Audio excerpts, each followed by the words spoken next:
আজকে শুধুমাত্র আল্লাহ তাআলার ভয় এই জিনিসটা অনেক মানুষের ভিতরে না থাকার কারণে আমার আপনার সোনার মাতৃভূমির একজন যোগ্য মেধাবী সন্তান শরীফ ওসমান হাদিকে এক শ্রেণীর মানুষ তাকে হত্যা করেছে, হত্যার জন্য পরামর্শ দিয়েছে, হত্যার জন্য কেউ তাকে অর্থ দিয়ে সাহায্য করেছে। ঠিক কিনা বলেন? শুধুমাত্র আল্লাহর ভয় না থাকার কারণে। কি না থাকার কারণে? বলেন তো দেখি, যেই লোকটা শরীফ ওসমান হাদিকে হত্যা করেছে সে যদি আটলান্টিক মহাসাগর পার হয়ে পৃথিবীর একেবারে কোনো এক প্রান্তে গিয়ে আশ্রয় নেয়, আল্লাহ রব্বুল আলামিনের পাকড়াও থেকে বাঁচার সুযোগ আছে? মালাকুল মাউতের হাত থেকে বাঁচার সুযোগ আছে? পরকালে আল্লাহ তাআলার সামনে দাঁড়ানো থেকে মুক্তি পাওয়ার কোনো সুযোগ আছে?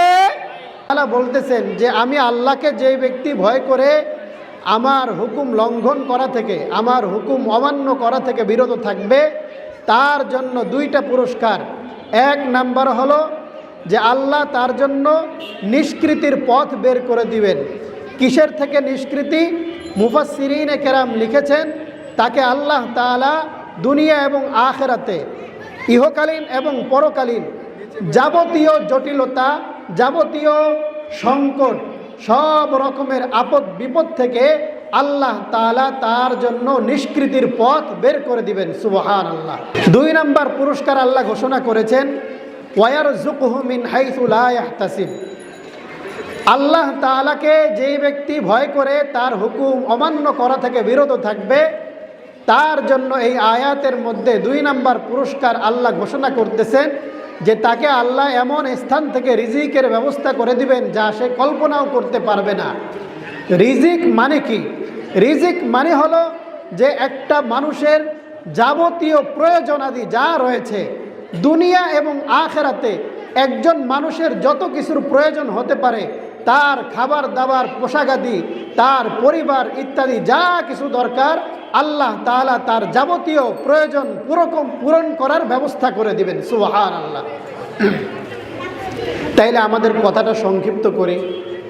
কথাটা সংক্ষিপ্ত হলো এই যে আল্লাহ রব্বুল আলামিনকে যারা ভয় করে তার হুকুম অমান্য করা থেকে বিরত থাকবে, আল্লাহ তাকে এক নাম্বার পুরস্কার দান করবেন এটা যে আল্লাহ তাকে সমস্ত আপদ বিপদ বালা মুসিবত থেকে নিষ্কৃতির পথ করে দিবেন।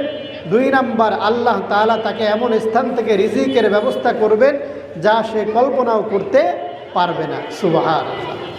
এ ব্যাপারে আমরা কোরআনে কারীম থেকে একটা উদাহরণ, একটা উপমা পেশ করতে চাই।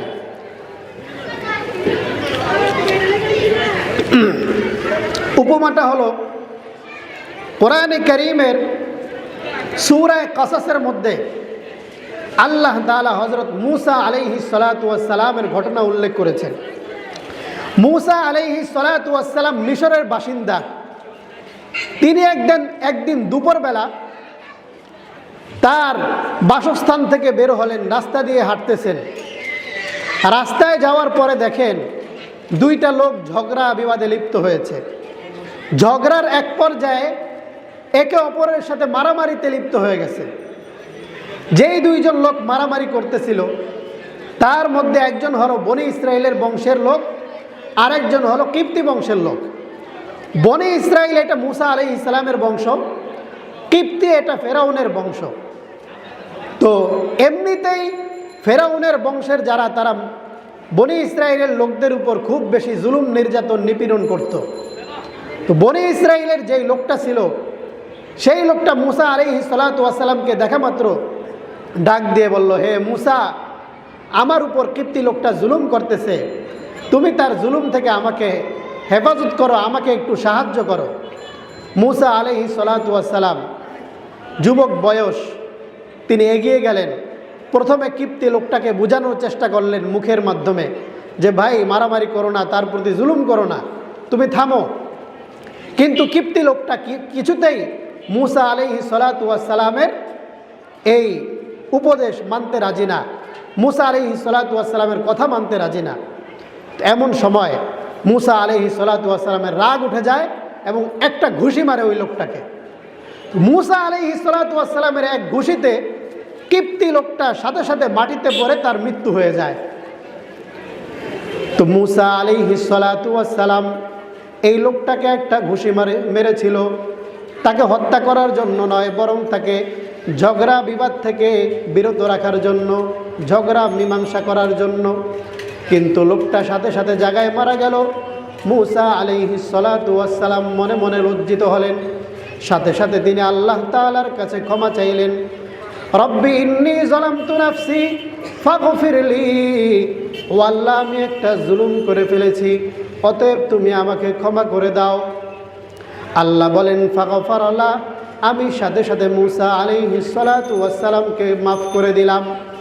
এই খবরটা মুসা আলাইহিস সালাতু ওয়াস সালামের এক ঘুষিতে কিপ্তি বংশের একটা লোকের মৃত্যু হয়ে গেছে, এই খবর যখন ফেরাউনের রাজদরবার পর্যন্ত পৌঁছে গেল, ফেরাউন রাজদরবারের কর্মচারীদেরকে নিয়ে একটা মিটিং করলো। মিটিংয়ে সিদ্ধান্ত হইল মুসা আলাইহিস সালাতু ওয়াস সালামকে গ্রেফতার করে এনে তাকে হত্যা করা হবে।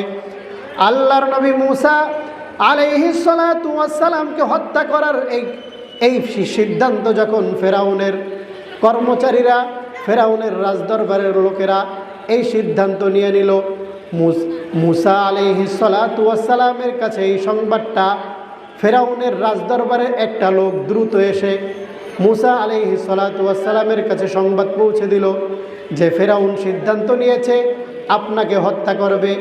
ওগো মুসা, আপনি যদি বাঁচতে চান দ্রুত এই এলাকা থেকে আপনি অন্য কোথাও চলে যান। মুসা আলাইহিস সালাতু ওয়াস সালাম ঘর থেকে বের হয়েছিলেন দূরদেশে কোথাও সফর করার জন্য নয়। স্বাভাবিক আপনি আমি যেভাবে ঘর থেকে বের হই ঠিক সেভাবেই তিনি বের হয়েছিলেন। মুসা আলাইহিস সালাতু ওয়াস সালাম অপ্রস্তুতভাবে হঠাৎ করে যখন শুনতে পারলেন যে ফেরাউন তাকে হত্যা করার সিদ্ধান্ত নিয়েছে এবং সময় খুব বেশি না, ফেরাউন ইতিমধ্যে পুলিশ পাঠিয়ে দিয়েছে, মুসা আলাইহিস সালাতু ওয়াস সালামকে যেখানে পাবে সেখানেই গ্রেফতার করবে, গ্রেফতার করে নিয়ে হত্যা করা হবে। এমত অবস্থায় মুসা আলাইহিস সালাতু ওয়াস সালাম আল্লাহ তাআলার কাছে দোয়া করলেন, ওগো আল্লাহ আপনি আমাকে পথ দেখান।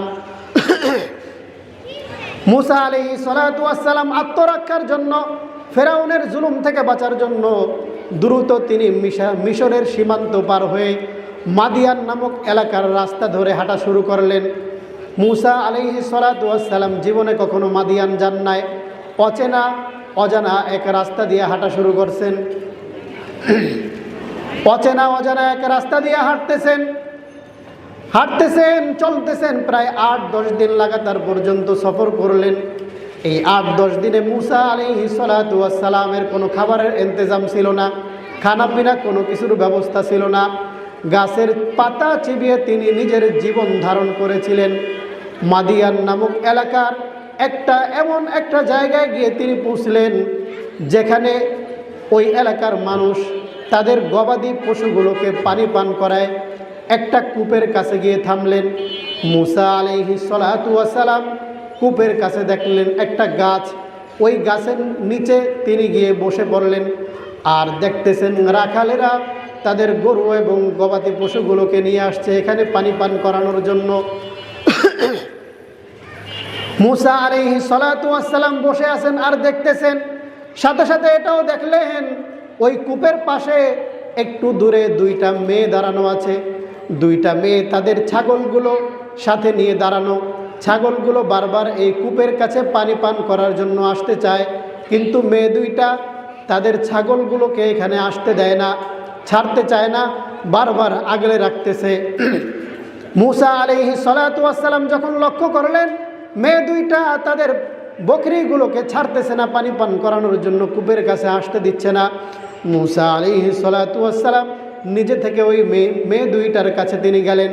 জিজ্ঞাসা করলেন, কি জন্য তোমরা তোমাদের বকরিগুলোকে পানি পান করানোর জন্য ছাড়ছো না?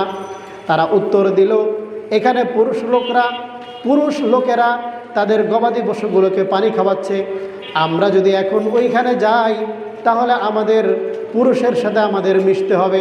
আমরা পুরুষ লোকদেরকে এড়িয়ে চলতে চাই, এই জন্য আমরা আমাদের বকরিগুলোকে এখন আগলিয়ে রাখতেছি যতক্ষণ না পর্যন্ত ওই রাখালেরা তাদের পশুগুলোকে পানি পান করানোর কাজ শেষ না করবে ততক্ষণ পর্যন্ত আমরা আমাদের বকরিগুলোকে পানি পান করাতে নিব না। সাথে সাথে তারা এই কারণটাও বলে দিল, ওয়া আবুনা শাইখুন কাবীর, আর আমরা মেয়ে হয়েও কেন ঘর থেকে বকরিগুলো নিয়ে বের হলাম? কারণ আমাদের পিতা এতটাই বৃদ্ধ যে তিনি আমাদের এই ছাগলগুলো নিয়ে বাহিরে আসার মতো শক্তি সামর্থ্য তার শরীরে নাই, এই জন্য আমরা বের হয়েছি। এবার মুসা আলাইহিস সালাতু ওয়াস সালাম বললেন, ঠিক আছে, তোমাদের বকরিগুলো আমার হাতে দাও। বকরিগুলোকে নিয়ে মুসা আলাইহিস সালাতু ওয়াস সালাম কূপের কাছে গিয়ে এগুলোকে পানি পান করায়া তারপরে মেয়ে দুইটার হাতে তাদের বকরিগুলোকে বুঝাইয়া দিলেন। মেয়ে দুইটা বাড়ি চলে গেল, তাদের বকরিগুলো নিয়ে চলে গেল, অন্যান্য রাখালরা সবাই চলে গেল। মুসা আলাইহিস সালাতু ওয়াস সালাম বসে আছেন, গাছের নিচে বসে আছেন। চিন্তা করে দেখেন, মুসা আলাইহিস সালাতু ওয়াস সালাম হঠাৎ করে নিজের মাতৃভূমি ত্যাগ করে চলে আসছেন। তার সাথে খাবারের কোনো ইন্তজাম নাই, খাবার দাবার বলতে তার কাছে কোনো কিছু নাই, হাতে পকেটে কোনো টাকা পয়সার ব্যবস্থা নাই, কোনো পরিচিত লোকজন এখানে আগে থেকে নাই। একটা অচেনা অজানা একটা এলাকায় আসছেন, কি করবেন, কার কাছে যাবেন? আত্মীয় স্বজন বলতে এখানে কেউ নাই। এমত অবস্থায়, জটিল অবস্থায়, একটা কঠিন সংকটের মুখোমুখি তিনি হয়েছিলেন। এমন সময় কঠিন এক দুর্দশা, বিপদ আপদ, একেবারে মনে হয় বিপদ, বড় বিপদ চেপে বসছে। কি বলেন? আপনি যদি এমন হয় যে আত্মরক্ষার জন্য নিজের এলাকা ছেড়ে এমন একটা এলাকায় চলে গেছি যেখানে একজন পরিচিত মানুষ নাই, যেখানে আমার একজন আত্মীয় স্বজন বলতে কেউ নাই, আশ্রয়ের কোনো ব্যবস্থা নাই, খানা পিনার কোনো ব্যবস্থা নাই, নিজের পকেটে দুইটা টাকাও নাই, এমন হলে আমাদের অবস্থা কি হতো?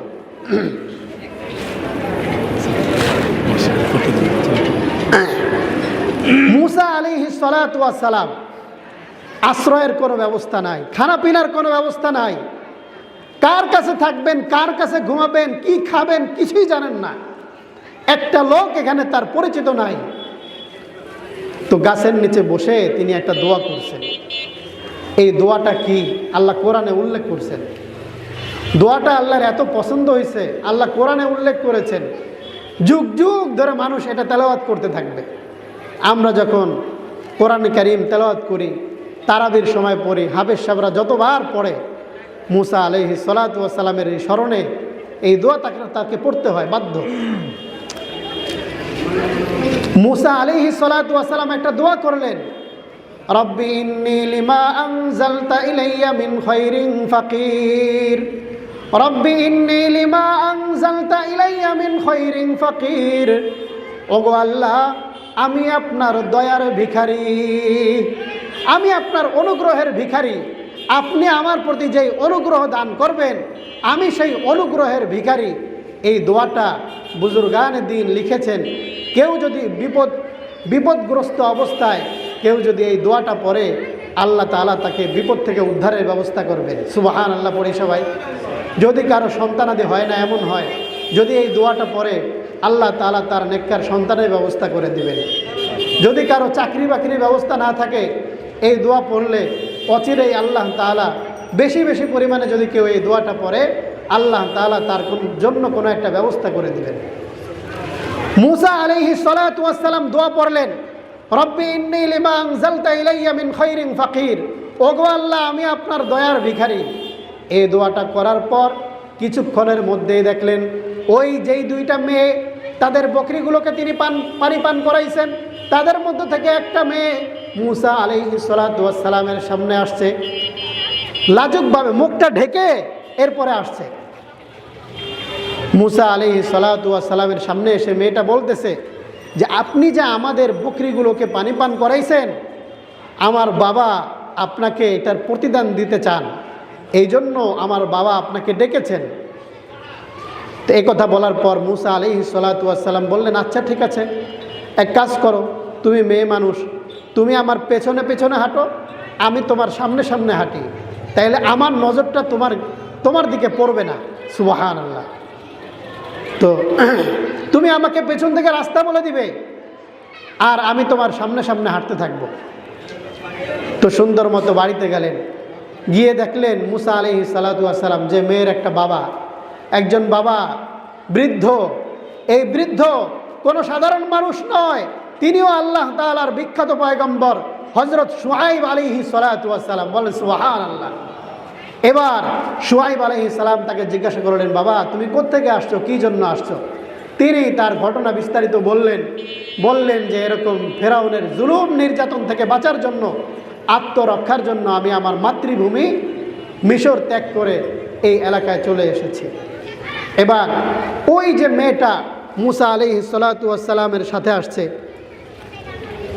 মেয়েটা তার বাবাকে বলতেছে, বাবা আপনার তো একজন কর্মচারী প্রয়োজন, এই লোকটাকে, এই যুবকটাকে আপনার কর্মচারী হিসেবে নিয়োগ দিতে পারেন, কারণ তার ভিতরে দুইটা গুণ আমি লক্ষ্য করেছি।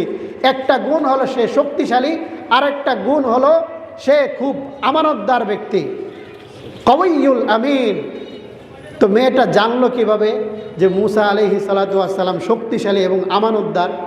মুফাসসিরিনে কেরাম লিখেছেন, ওই যেই কূপটা থেকে তিনি পানি পান করাইলেন তাদের বকরিগুলোকে, ওই কূপের কাছে যেই রাখাল তার পশুগুলো নিয়ে আসতো, তার পানি পান করানোর কাজ শেষ হওয়ার পর ওই কূপের মুখে একটা বড় পাথর দিয়ে কূপটাকে ঢেকে রাখতো, যাতে করে কূপের পানিটা নষ্ট না হয়।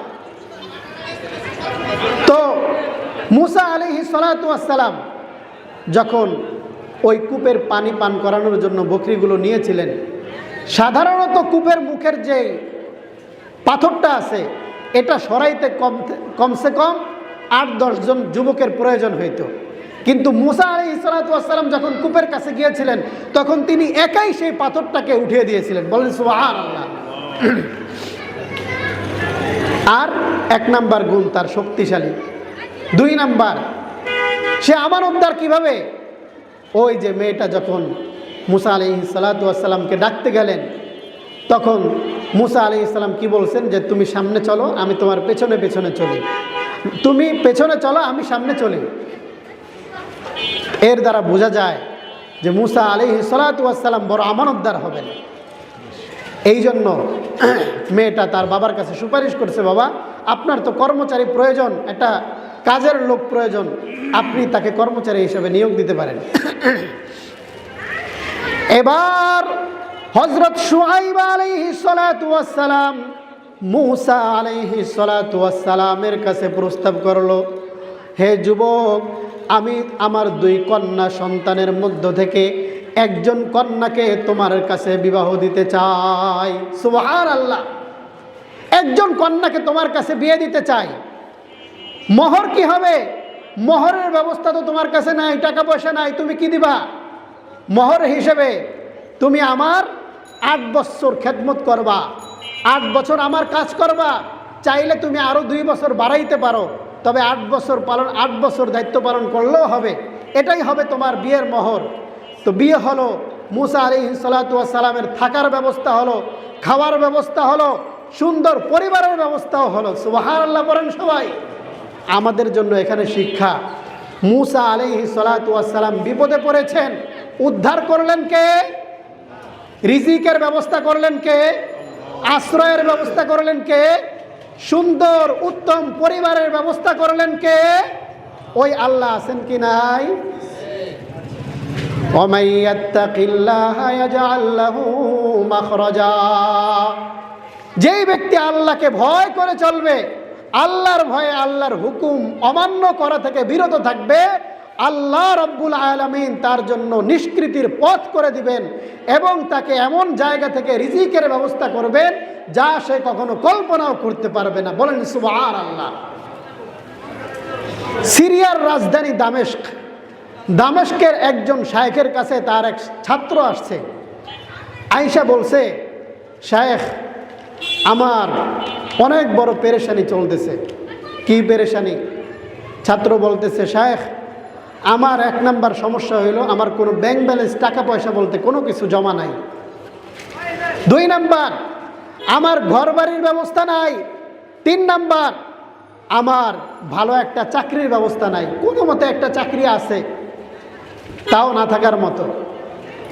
অথচ আমার বয়স হয়েছে 23 বছর, বিয়ের প্রয়োজন, কিন্তু আমার যে আর্থিক অবস্থা, আমার তো মনে হয় আগামী 50 বছরের মধ্যেও আমার বিয়ের ব্যবস্থা হবে না। শায়েখ তাকে পরামর্শ দিয়েছেন যে তুমি তাকওয়া অবলম্বন করো, আল্লাহকে ভয় করে চলো। ওই ছেলেটা বলতেছে, আল্লাহকে ভয় করব, তাকওয়া অবলম্বন করব, এটা আমি কোন কাজে লাগাবো? শায়েখ জবাব দিতেছেন, দেখো বাবা, এর চাইতে উত্তম কোনো পরামর্শ আমার কাছে নাই। আল্লাহকে ভয় করে চলো, এটাই আমার পরামর্শ। এবার ছেলেটা মন খারাপ করে চলে আসছে। আসার পর সে একটা দোকানে সেলসম্যান হিসেবে কাজ করত। ওই দোকানের মালিকের এবার তাকওয়া অবলম্বন করতেছে ছেলেটা, আল্লাহকে ভয় করে। এই জন্য এখন ইচ্ছা করেছে, এখন থেকে আমি আমার মালিকের যথাযথ দায়িত্ব পালন করব, আমার ডিউটি আমি যথাযথভাবে পালন করব, তাকওয়া অবলম্বন করতে হবে। শায়েখ পরামর্শ দিয়েছেন আল্লাহকে ভয় করে চলতে হবে। এই জন্য এবার ছেলেটা এসে কাজের মধ্যে খুব মনোযোগ দিয়েছে যে আমার বেতন যাই হোক না কেন, আমি তো আমার মালিকের সাথে একটা নির্দিষ্ট সময়ের জন্য চুক্তিবদ্ধ। এই সময়ের ভিতরে আমি আমার দায়িত্ব সুন্দরভাবে আঞ্জাম দেওয়ার চেষ্টা করব। এই জন্য এখন দোকানে সে যথাযথভাবে পরিপূর্ণরূপে সময় দেওয়ার চেষ্টা করতেছে। যে কোনো কাস্টমার আসে, এখন কাস্টমারের সাথে সুন্দরভাবে কথা বলে এবং প্রত্যেকটা মালের গুণগত মান কি সুন্দরভাবে বুঝায় বলে এবং দোকানটাকে এত সুন্দর পরিপাটি করে রাখে, মনে হয় যেন এই দোকানটা তার নিজের। নামাজের সময় যখন হয়, মসজিদে যায়, ফরজ নামাজ আর সুন্নত নামাজগুলো আদায় করার পর আর সে বিলম্ব করে না, সোজা দোকানে চলে আসে। কাজের প্রতি খুব মনোযোগ দিছে যে আমার মালিকের নির্দেশ আমি যথাযথভাবে পালন করব।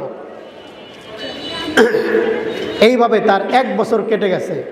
দোকানের মালিক দেখতেছে এই ছেলের আমানতদারিতা, তার সততা, তার ব্যবহারের কারণে আমার দোকানে বিক্রি আগের চাইতে কয়েক গুণ বেড়ে গেছে, দোকানের ব্যবসা বাণিজ্য খুব ভালো হচ্ছে। তো এই ছেলেটা এত ভালো একটা ছেলে, আমি তাকে শুধুমাত্র দোকানের কর্মচারী হিসেবে রাখতে চাই না, বরং আমি আমার একমাত্র কন্যা সন্তান গুণবতী রূপবতী যে মেয়েটা আছে, আমি এই ছেলেটার হাতে আমার মেয়েটাকে বুঝিয়ে দিব। তো ছেলেটার তো বাড়িঘর নাই। তো মালিক কি করলো, দামেস্কের অভিজাত এলাকায়, উন্নত এলাকায় একটা বাড়ি করছে। ওই ছেলেটাকে নিয়ে গেছে, তুমি বাবা চয়েস করো কোন টাইলসটা আমার বাড়ির জন্য সুন্দর হয়, কোন রংটা লাগাইলে সুন্দর হবে, তুমি আমাকে বলো। ছেলের পরামর্শ অনুযায়ী সুন্দর করে বাড়ি করার পর এবার তিনি ছেলেকে বলতেছেন, বাবা এই বাড়ি আমার জন্য করি নাই, এই বাড়িটা আমি তোমার জন্যই করেছি। আর সাথে সাথে আমার একমাত্র কন্যা সন্তান, গুণবতী রূপবতী বহুগুণে গুণান্বিত আমার একমাত্র কন্যা সন্তান, তাকে আমি তোমার কাছে তুলে দিতে চাই। সুবহানাল্লাহ পড়েন। 1 বছর আগেও যে হতাশা নিয়ে শায়েখের কাছে গিয়েছিল, বলেছিল তার কোনো আর্থিক অবস্থা নাই, বাড়ির ব্যবস্থা নাই, ঘরের ব্যবস্থা নাই, এই ছেলেকে ঘরের ব্যবস্থা করে দিলেন কে? তার রিজিকের ব্যবস্থা করে দিলেন কে? তার উত্তম বিবাহের ব্যবস্থা করে দিলেন কে? আল্লাহ। আমরা এরকম সমস্যায় আছি কি নাই? আমাদের পেরেশানি আছে কি নাই? আল্লাহ, কত ধরনের পেরেশানি আমাদের আছে, বলতে পারি না। গোপনে গোপনে নিজের পেরেশানি নিজেই ভোগ করি, একসময় অসুস্থ হয়ে যাচ্ছি। যদি আমরা শেষ রাতে উঠে আল্লাহ তাআলার কাছে দোয়া করি, একটু 2 ফোঁটা চোখের পানি ছেড়ে দিয়ে আল্লাহ তাআলার কাছে বলি, আর আল্লাহ তাআলার হুকুম অমান্য করা থেকে বিরত থাকি, তাহলে আল্লাহ আমাদের জন্য মুক্তির পথ করবেন কি করবেন না? وَمَن يَتَّقِ اللَّهَ يَجْعَل لَّهُ مَخْرَجًا। আল্লাহ বলেন, যেই ব্যক্তি আমাকে ভয় করে চলবে, আমার ভয়ে আমার হুকুম লঙ্ঘন করা থেকে যারা বিরত থাকবে, আমি আল্লাহ তার জন্য নিষ্কৃতির পথ করে দিব। ওয়ারযুকহু মিন হাইথু লা ইয়াহতাসিব, এবং আমি আল্লাহ তাকে এমন জায়গা থেকে রিজিকের ব্যবস্থা করব যা সে কখনো কল্পনাও করতে পারবে না। এই জন্য ভয় করতে হবে কাকে? আল্লাহ তাআলার হুকুম লঙ্ঘন করা থেকে, অমান্য করা থেকে বিরত থাকা। এই যে আল্লাহ তাআলাকে ভয় করে চলা, এই জিনিসটা শিক্ষা দেওয়ার জন্যই সন্তানদেরকে মাদ্রাসায় ভর্তি করতে হয়, কখনো নিজেরা আল্লাহর ভয় নিজের ভিতরে তৈরি করবার জন্য কোনো অলি আউলিয়া বুজুর্গান দ্বীনের কাছে যেতে হয়। এই জিনিসটা নিজের ভিতরে তৈরি করবার জন্যই, যে ভয় করে চলতে হবে একমাত্র আল্লাহকে, এটা তৈরি করার জন্যই কখনো কখনো তাবলীগ জামাতে গিয়ে আল্লাহর রাস্তায় সময় দিতে হয়। কি বলেন, ঠিক কিনা? এই জন্য ওলামায়ে কেরাম যখন বয়ান করেন তাদের কাছেও কিছু নসিহত শুনবার জন্য বসতে হয়, যাতে করে আল্লাহর ভয় নিজের ভিতরে তৈরি হয়। ঠিক কিনা বলেন? ফিকরুল উম্মাহ দ্বীনি মাদ্রাসা, এই মাদ্রাসায় এই ভয় শেখানো হয় যে তোমাকে আল্লাহ রব্বুল আলামিন দেখতেছেন। দুনিয়াতে কেউ দেখুক আর না দেখুক, আলোতে অন্ধকারে রাতে দিনে তুমি যেখানেই থাকো না কেন, তুমি আসমানের নিচে জমিনের উপরে যেখানেই থাকো না কেন, যত গভীর অন্ধকার রজনী হোক না কেন, সর্বদা কে দেখেন? এই ভয় না থাকার কারণে, এই ভয়টা না থাকার কারণে আজকে এক শ্রেণীর মানুষ সিন্ডিকেট করে দুর্নীতি কইরা আমাদের দেশে গ্যাসগুলা বন্ধ করে রাখছে। ঠিক কিনা বলেন? অনেক ব্যবসায়ীরা, অনেক হোটেল ব্যবসায়ীরা এখন তাদের ব্যবসা বন্ধ করে, দোকান বন্ধ করে বসে গেছে। গ্যাস নাই, রান্না করার ব্যবস্থা নাই। আজকে শুধুমাত্র আল্লাহ তাআলার ভয়, এই জিনিসটা অনেক মানুষের ভিতরে না থাকার কারণে আমার আপনার সোনার মাতৃভূমির একজন যোগ্য মেধাবী সন্তান শরীফ ওসমান হাদিকে এক শ্রেণীর মানুষ তাকে হত্যা করেছে, হত্যার জন্য পরামর্শ দিয়েছে, হত্যার জন্য কেউ তাকে অর্থ দিয়ে সাহায্য করেছে। ঠিক কিনা বলেন? শুধুমাত্র আল্লাহর ভয় না থাকার কারণে। কি না থাকার কারণে? বলেন তো দেখি, যেই লোকটা শরীফ ওসমান হাদিকে হত্যা করেছে, সে যদি আটলান্টিক মহাসাগর পার হয়ে পৃথিবীর একেবারে কোনো এক প্রান্তে গিয়ে আশ্রয় নেয়, আল্লাহ রব্বুল আলামিনের পাকড়াও থেকে বাঁচার সুযোগ আছে? মালাকুল মাউতের হাত থেকে বাঁচার সুযোগ আছে? পরকালে আল্লাহ তাআলার সামনে দাঁড়ানো থেকে মুক্তি পাওয়ার কোনো সুযোগ আছে? আল্লাহ তাআলার সামনে দাঁড়াতে হবে কি হবে না? তার এই কাজের জবাব আল্লাহর কাছে দিতে হবে কি হবে না? কেউ যদি 2 টাকা দুর্নীতি করে আল্লাহর কাছে হিসাব দেওয়া লাগবে কি লাগবে না? কেউ যদি মানুষকে কষ্ট দিয়ে সে অন্যত্র চলে যায়, আল্লাহ তাআলার সামনে তাকে দাঁড়াতে হবে কি হবে না? দুর্নীতি করে কোনো ডাক্তার যদি মানুষকে ভুল বুঝিয়ে তার থেকে বড় প্রয়োজন ছিল না একটা বড় অপারেশন করে তার থেকে মোটা অঙ্কের টাকা হাতিয়ে নেয়, আল্লাহ তাআলার কাছে জবাব দেওয়া লাগবে কি লাগবে না? ক্ষমতার অপব্যবহার করে ক্ষমতা পাওয়ার পরে কেউ যদি জনগণের টাকা, যেই টাকা তার কাছে আমানত ছিল, এই টাকা নিজের কাজে ব্যয় করে জনগণকে ঠকিয়ে নিজের কাজে নিজে বিদেশে গিয়ে বাড়িঘর করে, এটার জন্য আল্লাহর কাছে হিসাব দেওয়া লাগবে কি লাগবে না? অবশ্যই দেওয়া লাগবে। আল্লাহ তাআলার পাকড়াও থেকে বাঁচার সুযোগ নাই, পরকাল থেকে নিজেকে গোপন করার কোনো সুযোগ নাই। এই ভয়টাকে তৈরি করবার জন্য আল্লাহ আমাকে দেখতেছেন, এই ভয় নিজের ভিতরে তৈরি করবার জন্য আমরা আমাদের সন্তানদেরকে এই ফিকরুল উম্মাহ মাদ্রাসায় ভর্তি করব ইনশাআল্লাহ। আল্লাহ তাআলা যেই কথাগুলো বলা হলো, বলনেওয়ালা শুননেওয়ালা সবাইকে আমল করবার তৌফিক দান করুন, বলুন আমিন। ওয়া আখিরু দাওয়ানা আলহামদুলিল্লাহি রাব্বিল আলামিন।